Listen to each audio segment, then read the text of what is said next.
Medium ప్రేక్షకులకి నమస్కారం.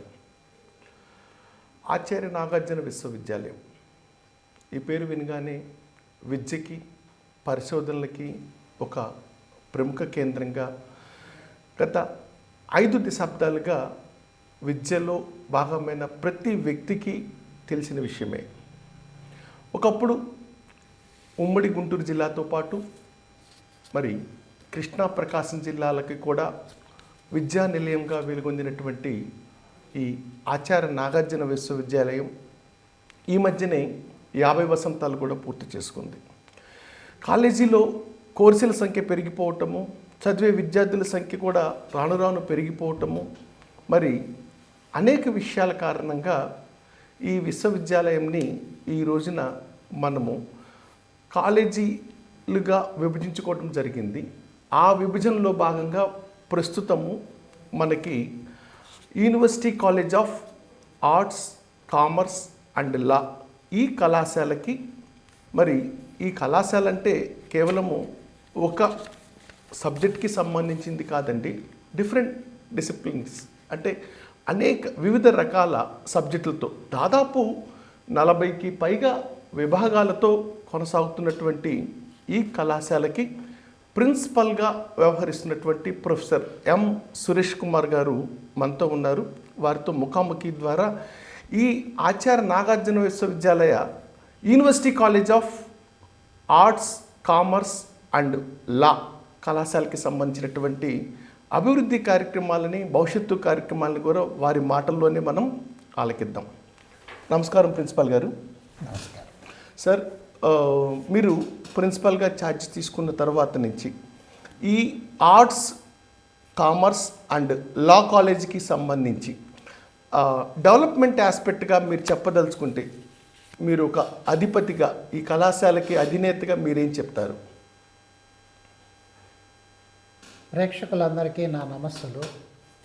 ఆచార్య Nagarjuna university అనేటటువంటిది ఆచార్య నాగార్జునుడి పేరు మీద నాగార్జున కొండలో ఆచార్య నాగార్జునుడు పూర్వకాలంలో స్థాపించినటువంటి పూర్వ విశ్వవిద్యాలయాన్ని యొక్క అనుకరణలాగా ఆ పేరుతోటి ఆచార్య నాగార్జునుడితోటి ఇక్కడ ప్రారంభించుకున్నాము. మొట్టమొదట ఆచార్య నాగార్జున విశ్వవిద్యాలయము ఆంధ్ర యూనివర్సిటీ పీజీ సెంటర్గా ఉండి గుంటూరులోని ఈరోజు నల్లపాడు పాలిటెక్నిక్ కాలేజీ ఉంది చూసారా, అక్కడ తాత్కాలిక క్యాంపస్గా ప్రారంభమయ్యి ఆ తరువాత శాశ్వత భవనాలు నిర్మించుకొని 300 ఎకరాలలో ఈ సువిశాలమైనటువంటి NH16కి పక్కనే మనకి గత 50 సంవత్సరాల క్రితమే ప్రారంభమయ్యి శాఖోపశాఖలుగా విస్తరిస్తూ ఈ రోజున NAC A++ కేటగిరీ, అదేవిధంగా NIRF ర్యాంకుల్లో బిలో 100 ర్యాంకు సాధించి ఆంధ్రప్రదేశ్ రాష్ట్రంలోనే 2వ స్థానంలోనూ, మొత్తం ఇండియా మొత్తంలో 100 లోపు ర్యాంకులతోటి అత్యున్నతంగా ఉన్నది అంటే దీని వెనుక ఎంతోమంది శ్రమ, ఎంతోమంది కృషి దాగి ఉన్నది. ప్రత్యేకించి ఆంధ్రప్రదేశ్, తెలంగాణ విడిపోయిన తర్వాత మనకి తెలుగు యూనివర్సిటీ అనేటటువంటిది తెలంగాణలోనే ఉండిపోవటంతో కళలకు సంబంధించి ఇక్కడ మన ఆంధ్రప్రదేశ్లో ఎటువంటి కోర్సులు లేకపోవడంతో 3 సంవత్సరాల క్రితం అంటే 2023 నుంచి ఒక కొత్త కోర్సులు ఏవైతే తెలుగు యూనివర్సిటీలో ఉండి మిగతా యూనివర్సిటీలో లేవో ఆ కోర్సులన్నీ కూడా ప్రారంభించడం జరిగింది. వాటన్నిటినీ కూడా గవర్నమెంట్ అప్రూవల్ లేదు కాబట్టి సెల్ఫ్ ఫైనాన్స్ పద్ధతిలో స్టార్ట్ చేయడం జరిగింది. వాటిల్లో ముఖ్యమైనటువంటివి ఏమిటి అంటే MA in dance, diploma in dance అనగానే ఇక్కడ మనకి మరి కూచిపూడి, భరతనాట్యము 2 కూడా ఉంటాయి. అదేవిధంగా మరొకటి మ్యూజిక్, సాంప్రదాయమైనటువంటి music SP Balasubrahmanyam school of music అని చెప్పని ఆ గాన గంధర్వుడు SP బాలసుబ్రహ్మణ్యం గారి పేరు మీద స్థాపించుకోవటం జరిగింది. అదేవిధంగా అంతకుముందు ఆర్కిటెక్చర్ కాలేజీలో ఒక భాగంగా ఉన్నటువంటి ఫైన్ ఆర్ట్స్ డిపార్ట్మెంట్ను కూడా Acharya Nagarjuna university arts, commerce and law విభాగంలోకి మార్చడంతో ఇక్కడ మనకి ఫైన్ ఆర్ట్స్ డిపార్ట్మెంట్ కూడా ఉంది. ఈ ఫైన్ ఆర్ట్స్లో 3 భాగాలు ఉంటాయి: మురల్స్, స్కల్ప్చరు, పెయింటింగు.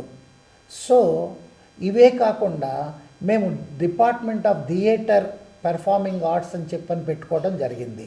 ఇందులో ఔత్సాహికులైనటువంటి వారికి నాటక రంగంలో మెలకువలు, నాటక రంగం యొక్క విశేషము, ఎందుకంటే సినిమా రంగానికి ముందు నాటక రంగమే ఉంది.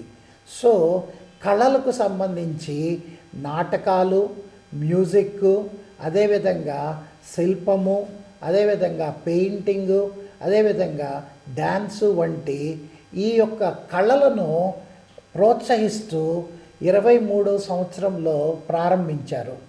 మొదట కొన్ని సమస్యలు ఉన్నప్పటికీ వాటన్నిటిని అధిగమించుకొని వాటిల్లో కేటాయించిన సీట్లన్నీ కూడా ఫిల్ అవుతూ ఆ కోర్సుల్ని విజయవంతంగా మేము గత 3 సంవత్సరాల నుంచి నిర్వహిస్తూ ఉన్నాము.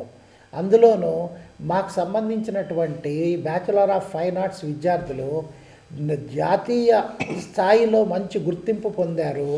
వారు సొంతంగా ఆర్ట్ ఎగ్జిబిషన్స్ అనేటటువంటివి కూడా ఏర్పాటు చేశారు. సో ఇలాగా మా దాంట్లో కొత్తగా కలికితురాయిలాగా పెట్టుకున్నవి ఏమిటి అంటే ఈ ఫైన్ ఆర్ట్స్ డిపార్ట్మెంట్ అనేటటువంటిది. ఇందులో మనకి మ్యూజిక్, చిత్రలేఖనము అంటే పెయింటింగు, అదేవిధంగా స్కల్ప్చరు, అదేవిధంగా డ్యాన్స్లో కూడా మళ్ళీ 3 రకాలైనటువంటి కోర్సులు ఉన్నాయి: masters degree, diploma degree, as well as certificate course. ఇట్లాగా 3 రకాలైనటువంటి కోర్సులు కూడా ఉన్నాయి. ప్రత్యేకించి లా డిపార్ట్మెంట్ పరంగా ఇప్పుడు ఒకప్పుడు అండర్ గ్రాడ్యుయేటు, పోస్ట్ గ్రాడ్యుయేటు అని 2 సెపరేట్గా ఉండేవి.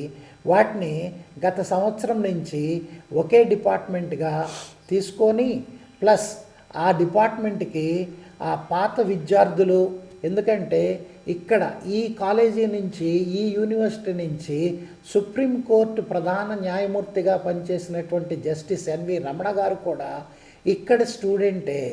కావున ఇటువంటి మహామహులు లా డిపార్ట్మెంట్ నుంచి బయటికి ఉత్తమ విద్యార్థుల్లాగా వెళ్ళినటువంటి వారి యొక్క సహకారంతో ఒక కొత్త నూతన భవనాన్ని ప్రారంభించుకొని ఒక కాంప్రహెన్సివ్గా లా డిపార్ట్మెంట్ను కూడా ప్రారంభించుకున్నాము.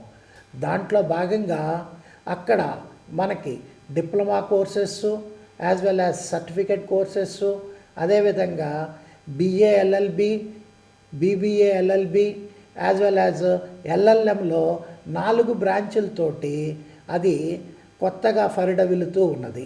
సో ఇందులో ఉండేటటువంటి కోర్సులన్నింటిలో కూడా విద్యార్థులు చేరటంతో పాటుగా ఇది మిగతా వారికి మార్గదర్శకంగా ఉండేటట్టుగా ఈ లా డిపార్ట్మెంట్లో మేమేంటంటే ప్రాక్టికల్ సెషన్స్ అని చెప్పని అన్ ఈవినింగ్ విత్ ది లాయర్స్ అనేటటువంటి కాన్సెప్ట్ తోటి, వర్కింగ్ లాయర్స్ తోటి ప్రస్తుతం ఉన్నటువంటి విద్యార్థులకు కొన్ని ప్రాక్టికల్ సూచనలు, ప్రాక్టికల్గా ఎలా ఉంటుంది అనేది కూడా చెప్పిస్తూ ఉన్నాము.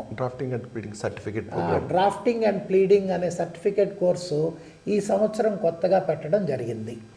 ఇంకొకటి కామర్స్ డిపార్ట్మెంట్ కింద కామర్స్ అండ్ మేనేజ్మెంట్ అని చెప్పని 2 కూడా ఒకే డిపార్ట్మెంట్ లాగా ఉండి ఇందులో కూడా మాకు అనేక బ్రాంచ్లు ఉన్నాయన్నమాట. Travel and tourism management, hospital management, HR management, general MBA and HRM, ఇట్లాగా 5 విభాగాల్లాగా మేనేజ్మెంట్లో కూడా కోర్సులు ఉన్నాయి. వీటన్నిటిని మించి ఐబీ అని చెప్పని international business, international management, that means once it was a 5 years course and now it was made as only PG course for the last 2 years. మేము చేసినటువంటి ఈ ఎఫర్ట్స్ వల్ల యాక్చువల్గా మా యొక్క కాలేజీ విద్యార్థుల సంఖ్య గత సంవత్సరంకి ఈ సంవత్సరంకి 120 మంది విద్యార్థుల సంఖ్య కూడా పెరగటం జరిగింది. ప్రస్తుతం 859 మంది ఫస్ట్ ఇయర్ స్టూడెంట్స్, 830 మంది సెకండ్ ఇయర్ స్టూడెంట్స్ ఇక్కడ ఉన్నారు. పైగా ఇక్కడ ఉన్నటువంటి అవసరమైనటువంటి వారికి, సుదూర ప్రాంతం నుంచి వచ్చిన వారికి విశ్వవిద్యాలయ ప్రాంగణంలోనే ప్రత్యేకంగా బాలుర వసతి గృహము, బాలికల వసతి గృహాలు ఉన్నాయి. వాటిల్లో చాలా నాణ్యమైనటువంటి ఫుడ్ను అందజేయటమే కాకుండా ఇక్కడే తయారు చేయటము అనేటటువంటి హెర్బల్ గార్డెన్స్ లాంటివి, వెజిటబుల్ గార్డెన్ లాంటివి ఇక్కడే మా సొంతంగా తయారు చేసుకున్నటువంటి వాటిని కూడా వారి యొక్క ఆహారంలో ఉపయోగించుకోవటం జరుగుతూ ఉంది. సురేష్ కుమార్ గారు, విశ్వవిద్యాలయం అనేది గత 5 దశాబ్దాలుగా కొనసాగుతూ వస్తుంది ప్రభుత్వ అండదండతో. అయితే ఈ రోజున డీమ్డ్ యూనివర్సిటీలు కానీ అలాగే ప్రైవేట్ యూనివర్సిటీలు కానీ పోటీ పడుతున్నటువంటి ఈ తరుణంలో విద్యార్థుల సంఖ్య కూడా మరి ప్రైవేట్ వైపు డీమ్డ్ యూనివర్సిటీల వైపు తరలిపోతున్నటువంటి తరుణంలో మరి ఆ సంఖ్యను నిలబెట్టుకోవటానికి, ఆ నాణ్యతా ప్రమాణాలని కాపాడుకోవటానికి మన విశ్వవిద్యాలయ university college of arts, commerce and లాగా అధిపతిగా మీరు ఎలాంటి చర్యలు చేపట్టారు? అవి ఎంతవరకు సత్ఫలితాలను ఇచ్చాయి? ఎవరైనా సరే విద్యను అభ్యసించి దానికి వచ్చేది ఉపాధి అవకాశాలు అనేటటువంటివి. ఆ ఉపాధి అవకాశాలు ఎక్కడైతే గట్టిగా ఉంటాయో, బాగా ఉంటాయో అక్కడే ఆ విద్యార్థులు చేరటం జరుగుతుంది. ప్రత్యేకించి మీరు చెప్పినటువంటి ప్రైవేట్ యూనివర్సిటీలు, డీమ్డ్ యూనివర్సిటీల్లో వారి యొక్క ఫీజు, ట్యూషన్ ఫీ అనేటటువంటిది లక్షల్లో ఉంటుంది. వేరేజ్ ఇది గవర్నమెంట్ ఒక యూనివర్సిటీ కావటం వలన ఇక్కడ అన్నీ కూడా విద్యార్థులకు అందుబాటైనటువంటి ఫీజులు. పైగా ఎవరైతే Andhra Pradesh council of higher education వారి యొక్క పీజీ సెట్లో, లా సెట్లో క్వాలిఫై అయ్యి ర్యాంకుల్లో ఉండి వచ్చేటటువంటి వారికి అందరికీ కూడా ఫీజు రీఎంబర్స్మెంట్ అనేటటువంటి పథకం ఈ యూనివర్సిటీ ద్వారా ఉన్నది. ఆల్మోస్ట్ మా ఆర్ట్స్, కామర్స్ అండ్ లా విద్యార్థుల్లో 100కి ప్రతి 100 మందిలో 60 మంది దాకా ఫీజు రీఎంబర్స్మెంట్కి ఎలిజిబిలిటీ ఉండి ఆ ఫీజు రీఎంబర్స్మెంట్ అనేది పొందుతున్నారు. సో ఇక్కడ గవర్నమెంట్ ద్వారా నాణ్యమైనటువంటి విద్యని ఉచితంగానే పొందుతూ ఉన్నటువంటిది. ఇక ఎంప్లాయ్మెంట్ ఆపర్చునిటీస్ కనుక మనం గమనించుకున్నట్టయితే ఇక్కడ ప్రత్యేకమైనటువంటి తరగతులు నిర్వహించటము, ఆ ఎంప్లాయ్మెంట్ స్కిల్స్ పెంచడం కోసమని చెప్పని అకాడమిక్, ఇండస్ట్రీ ఇంటరాక్షను, సమ్మిట్ అనేటటువంటి కండక్ట్ చేసుకోవటమే కాకుండా విద్యార్థులకు కూడా సాఫ్ట్ స్కిల్స్ గురించి, కమ్యూనికేషన్ స్కిల్స్ గురించి ప్రత్యేక తరగతులు నిర్వహించి వారికి ఎంప్లాయ్మెంట్ వచ్చేటటువంటి అవకాశాలను మేము పెంచుతూ ఉన్నాము.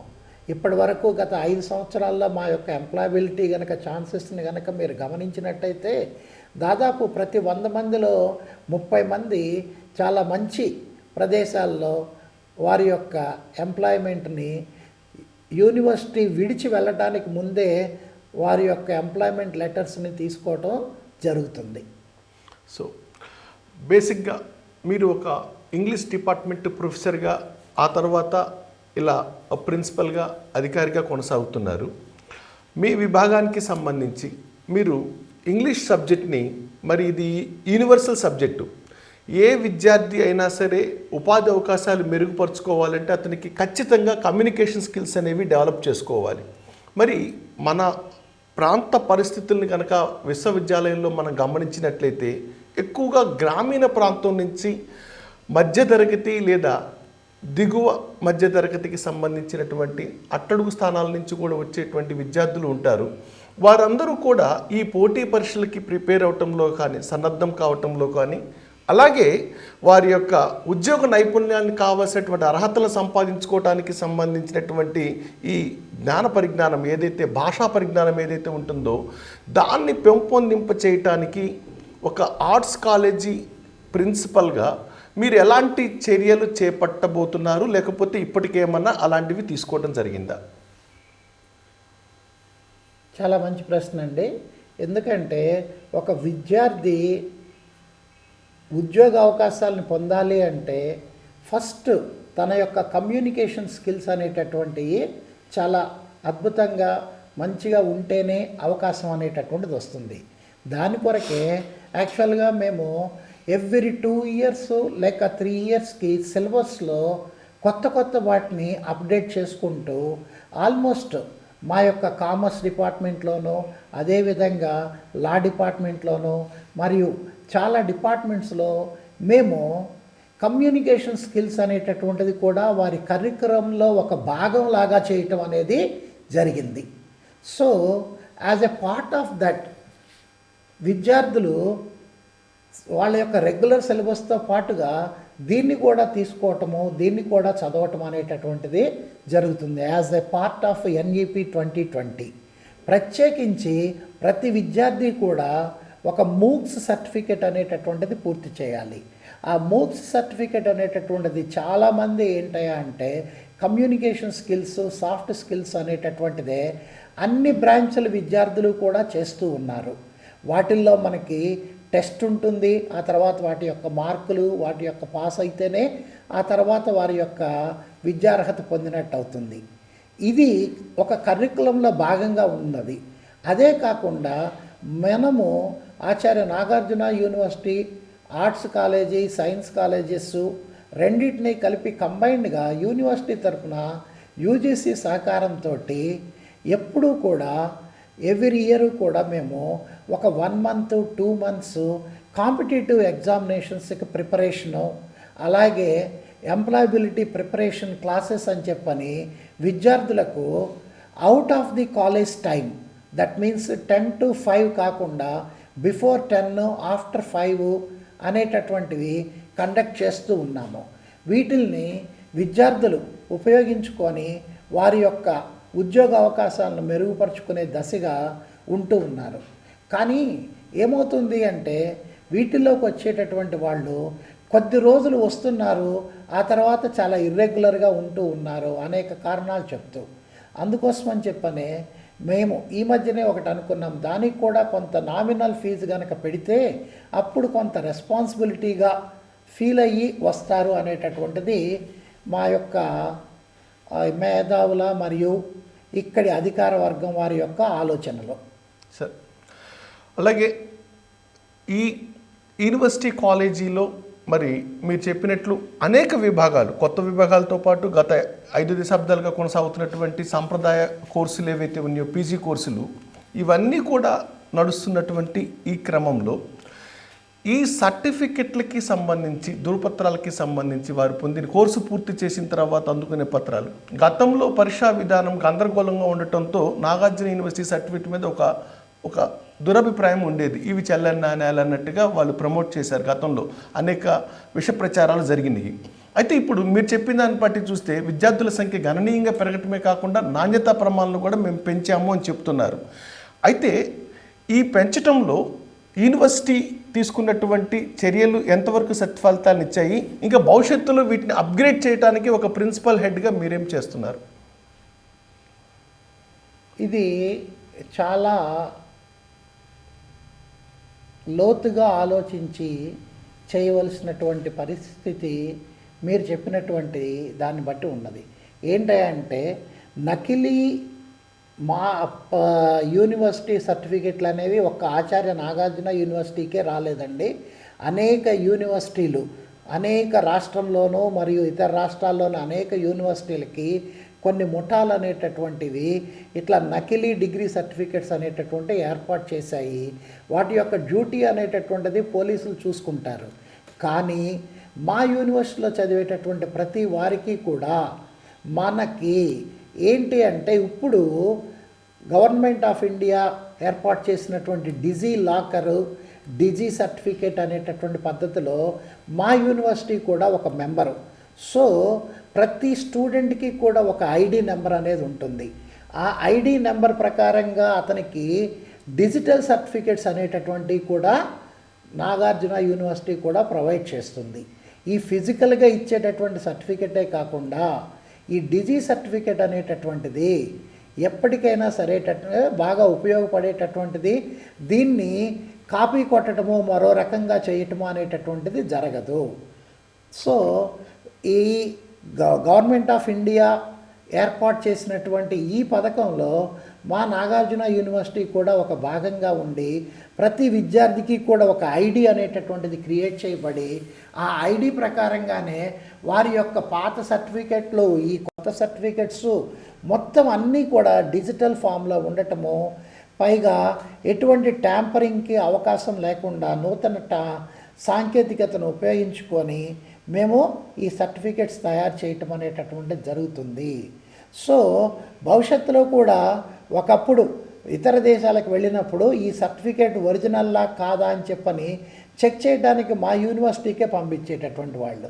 ఈ రోజున అటువంటి అవసరమే లేకుండా, ఎందుకంటే ఇది ఒక డిజీ సర్టిఫికేట్, డిజీ లాకర్లో కూడా ఉండేటటువంటిది కాబట్టి దీనికి ప్రపంచవ్యాప్తంగా ఎవరికి వారే కూడా చెక్ చేసుకోవచ్చు విత్ దేర్ ప్రూఫ్స్ తోటి.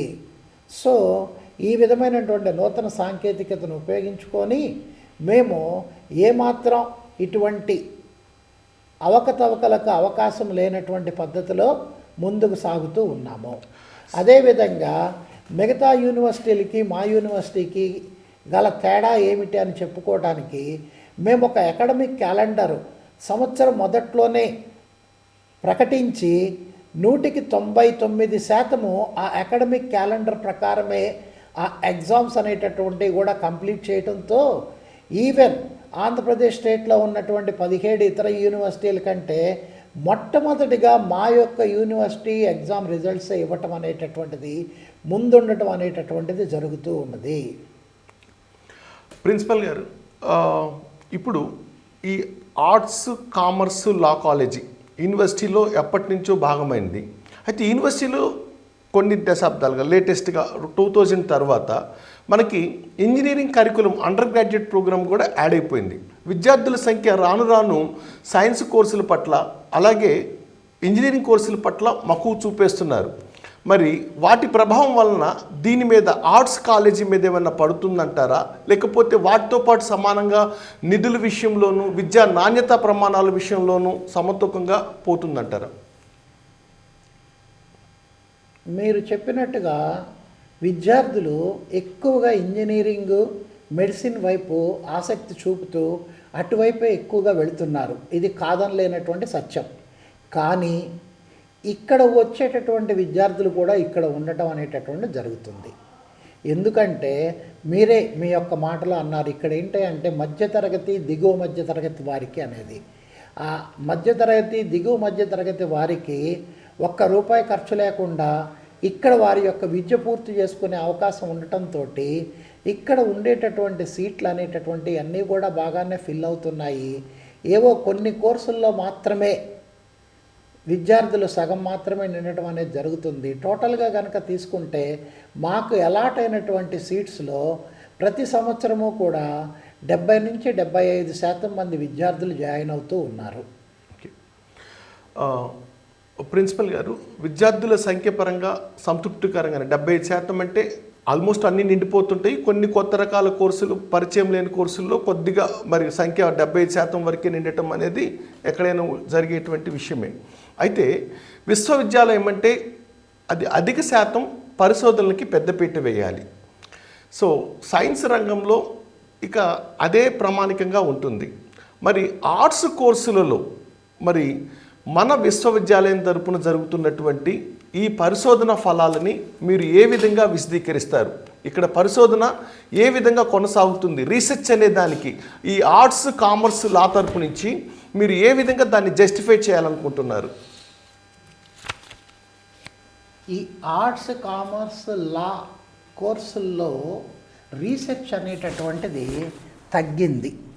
కారణం ఏమిటి అంటే వీటిల్లో వచ్చేటటువంటి జేఆర్ఎఫ్ అనేటటువంటి వాటి మీదే ఆధారపడి ఉంటుంది. ఇతర దేశాల్లో ఉండేటటువంటి పరిశోధనలు లేదంటే రీసెర్చ్ తోటి పోల్చినప్పుడు ఇక్కడ మన యొక్క రీసెర్చ్ విద్యార్థుల సంఖ్య ఎక్కువగానే ఉంటుంది, కానీ వాటి యొక్క క్వాలిటీ అనేది తక్కువగా ఉంటుంది అనేటటువంటి మాటకి ఒక బలాన్ని చేకూరుస్తూ ఇక్కడ ఏం జరుగుతుంది అంటే చాలామంది విద్యార్థులు పిహెచ్డి డిగ్రీలను అయితే పొందుతున్నారు, కానీ వారి యొక్క విద్యలో మాత్రం పూర్తి నిష్ణాతులు కాలేకపోతూ ఉన్నారు. దానికి అనేక కారణాలు ఉంటాయి. ఎందుకంటే ఇక్కడ విద్యార్థులకి స్కాలర్స్కి ఎటువంటి ఉపకార వేతనాలు ఉండటం లేదు. అందుకోసమే మా యూనివర్సిటీ ఏదో ఉడతా భక్తిలాగా యూనివర్సిటీ రీసెర్చ్ ఫెలోషిప్ అని చెప్పని ఎవరైతే పార్ట్ 1 ఎగ్జామ్లో ఫస్ట్ అటెంప్ట్లో 70% తెచ్చుకుంటారో వాళ్ళకి ఒక 10 నెలల పాటు ఒక స్కాలర్షిప్ లాగా నెలకి 8,000 చొప్పున ఒక 12 నెలల పాటు ₹1,00,000 విద్యార్థులకు ఇవ్వటం అనేటటువంటిది జరుగుతుంది. ఆ విధంగా చూసుకుంటే మా తెలుగు, ఇంగ్లీషు, అదేవిధంగా కామర్స్ డిపార్ట్మెంట్లో స్టేట్లో ఉన్న ఇతర యూనివర్సిటీలు అన్నిటికంటే కూడా ఇక్కడనే ఎక్కువ మంది రీసెర్చ్ విద్యార్థులు ఉన్నారు అన్న విషయము మనకి యాప్షే గణాంకాలు కూడా తెలియచేస్తూ ఉన్నాయి. సో ఎప్పటి నుంచో ఎస్టాబ్లిష్ అయినటువంటి డిపార్ట్మెంట్స్ లైక్ ఇంగ్లీషు, తెలుగు, అదేవిధంగా కామర్స్ అండ్ మేనేజ్మెంట్లో కనీసం 100కు పైగా రీసెర్చ్ స్కాలర్స్ ఉన్నారు అని చెప్పడానికి నేను సంతోషిస్తూ ఉన్నాను. అదే కాకుండా వారు అనేక మంది అనేక ఉద్యోగ అవకాశాలు కూడా పొందుతూ ఉన్నారు. రీసెంట్గా గవర్నమెంట్ ఆఫ్ ఇండియా ఇచ్చినటువంటి ICSSR ప్రాజెక్ట్స్లో కూడా 3 ఆచార్య నాగార్జున యూనివర్సిటీ ఫ్యాకల్టీ వాళ్ళకి దాదాపు 25 లక్షల రూపాయల ప్రాజెక్ట్స్ అనేటటువంటివి శాంక్షన్ అవ్వడం జరిగింది. ఈ సంవత్సరం 25-26 సంవత్సరానికి సంబంధించి కూడా రావడం జరిగింది. అందులో నేను కూడా ఒకటిగా ఉండటం అనేటటువంటిది I got a project worth of 15,50,000 as on the topic, special topic like single parent children and their issues అనే టాపిక్ మీద. కంగ్రాచులేషన్స్ సురేష్ గారు. మీరు మరి ఒక ప్రాజెక్ట్ని సాధించి ఆర్ట్స్ కామర్స్ కాలేజీ తరపున కూడా ప్రాజెక్టులు నిర్వహించి ఇలాంటి అంశాలలో పరిశోధన ఫలాలని అందించగలవని చెప్పి ఒక బాధ్యతని భుజాన వేసుకోవటమే కాకుండా ప్రభుత్వం యొక్క కార్యక్రమాన్ని మీరు తీసుకొచ్చినందుకు ధన్యవాదాలండి. అయితే ఇక్కడ మీరు ప్రస్తావించినట్లుగా మరి ఈ ప్రాజెక్టులు తీసుకోవటంకి కొంత ఒక గర్వకారణమే. అయితే ఇంకా ప్రాజెక్టుల సంఖ్య పెరగాలి అంటే వివిధ విభాగాల నుంచి మరి ఏం చేస్తే బాగుంటుందని విశ్వవిద్యాలయం ప్రణాళికలు చేస్తుంది. దానికి తగ్గట్టుగా మీ కాలేజ్ నుంచి ప్రపోజల్స్ అధికారుల దగ్గరికి ఎలా వెళ్తున్నాయి?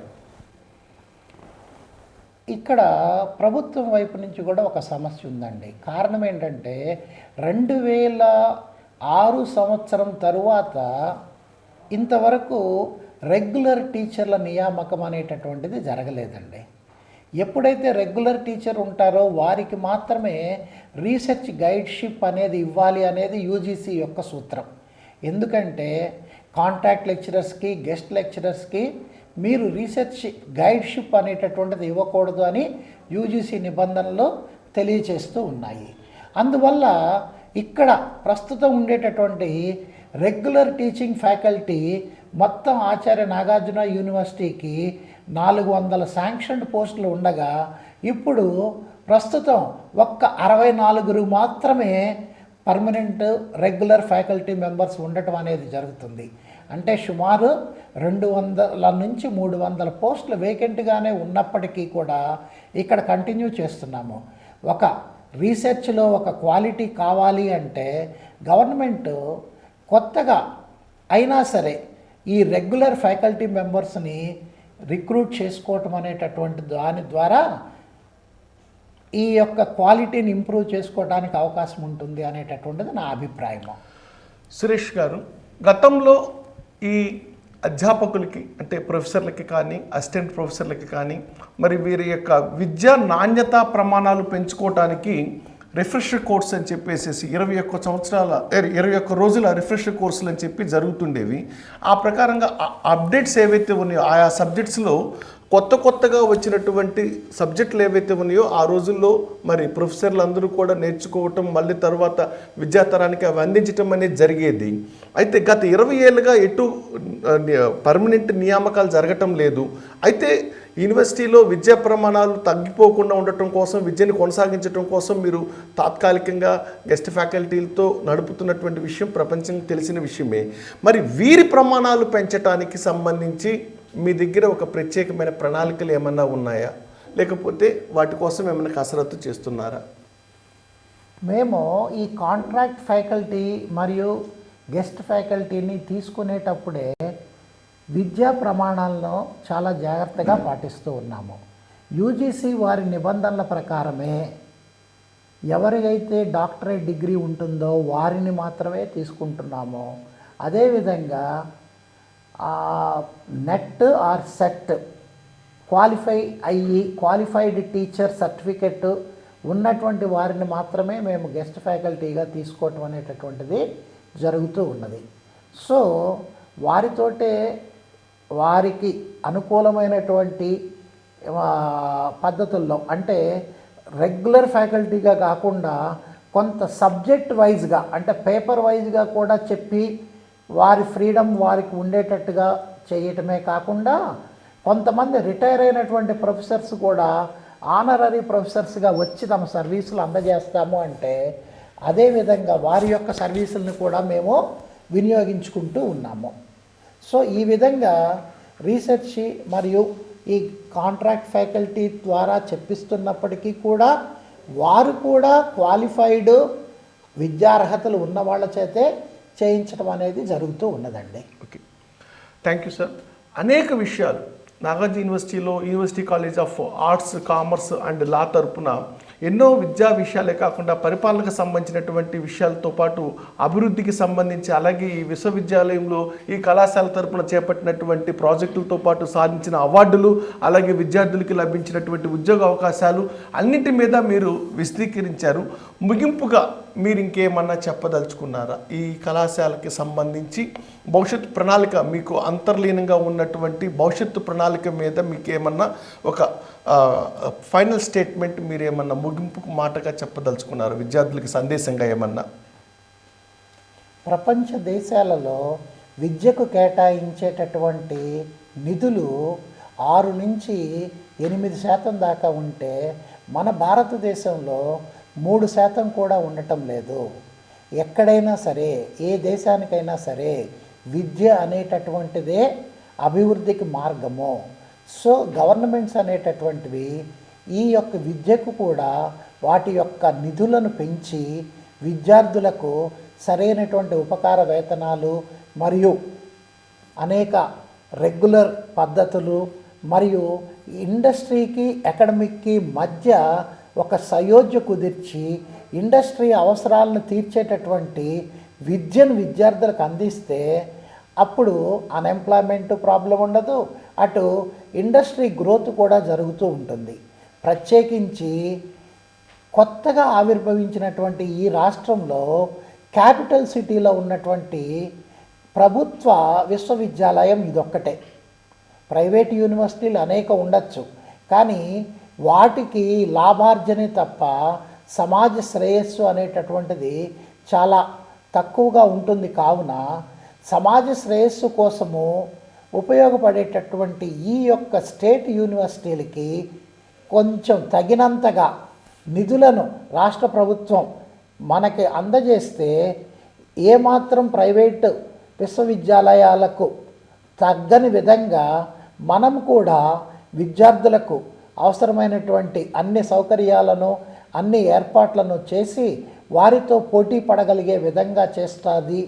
దానికి ప్రభుత్వ సహకారము మరియు ఇండస్ట్రీస్ యొక్క సహకారం కూడా ఇక్కడ ఈ కొత్త క్యాపిటల్లో ఉన్నటువంటి 50 సంవత్సరాలు పూర్తి చేసుకున్నటువంటి ఈ యూనివర్సిటీని, ఎందుకంటే అనేక కొత్త యూనివర్సిటీలు కనుక ప్రారంభించిన వాటి యొక్క మౌలిక సదుపాయాలు అనేవి ఉండవు. కాబట్టి ఉన్నటువంటి వీటిల్లో ఇంకా కొద్దిగా బెటర్ ఇన్ఫ్రాస్ట్రక్చర్ని ఏర్పాటు చేసి విద్యార్థుల సంఖ్యను పెంచి వారి యొక్క ఎంప్లాయబిలిటీ ఛాన్సెస్ని కనుక పెంచితే అది రాష్ట్ర ప్రభుత్వానికి మరియు ఈ విశ్వవిద్యాలయానికి చాలా బాగుంటుంది, దోహదపడుతుంది అని మీరు నాకు ఈ అవకాశం ఇచ్చినందుకు ధన్యవాదాలు తెలుపుతూ థ్యాంక్ యూ నేను సార్. సెలవు తీసుకుంటున్నాను. సురేష్ గారు, మీరు చెప్పినటువంటి సూచన చాలా అద్భుతంగా ఉంది. ప్రభుత్వ సహకారం కూడా అందిస్తే ఈ విశ్వవిద్యాలయము అందున 50 సంవత్సరాలుగా అంటే 5 దశాబ్దాలుగా ఈ ప్రభుత్వ ఆధ్వర్యంలో నిర్వహించే ఏకైక విశ్వవిద్యాలయం రాజధాని ప్రాంగణంలో, నేను చెప్తుంది రాజధాని ప్రాంగణంలో. మరి సురేష్ గారు చెప్పినట్లుగా మనకి చక్కగా ఒక ఇండస్ట్రీకి తోడ్పాటు అయ్యే విధంగా విద్యా ప్రమాణాలు కలిసి ఉంటే అద్భుతంగా అవకాశాలు ఉంటాయి విద్యార్థులకి అని చెప్పారు. మరి కేంద్రం దృష్టికి కూడా ఈ విషయం వెళ్ళినట్టుంది. నిన్ననే మన ఆర్థిక శాఖ మంత్రి పార్లమెంట్లో బడ్జెట్ పెట్టిన సందర్భంలో మనం ఆచార్య నాగార్జున విశ్వవిద్యాలయం నిర్వహిస్తున్నటువంటి మేనేజ్మెంట్ కోర్సులో ఒక భాగమైన టూరిజం అండ్ డెవలప్మెంట్లో భాగంగా ఆ టూరిజం కోర్సుకు సంబంధించి దాదాపు కొన్ని వేల ఉద్యోగాలని మేము నియమించబోతున్నామని చెప్పి ఒక ప్రకటన చేసింది. అలాగే స్కిల్ డెవలప్మెంట్కి సంబంధించి కూడా కొంత నిధుల్ని కేంద్రం కూడా కేటాయిస్తుంది. సో మీరు అనుకున్నవి అలాగే ప్రభుత్వం కూడా మీ దరికి వచ్చి ఓకేనా మీ చేత చేయించాలనుకునేటువంటి సంకల్పం ఎంతో ఓకేనా తక్కువ దూరంలోనే ఉంది. అలాగే మంచి రోజులు విద్యార్థులకు రానున్నాయి. ఈ విశ్వవిద్యాలయం మీ నేతృత్వంలో ఇంకొన్ని విజయాలని సాధిస్తుందని మేము మనస్ఫూర్తిగా కోరుకుంటూ ఇప్పటి వరకు మాకు సహకరించినందుకు మీకు ధన్యవాదాలండి.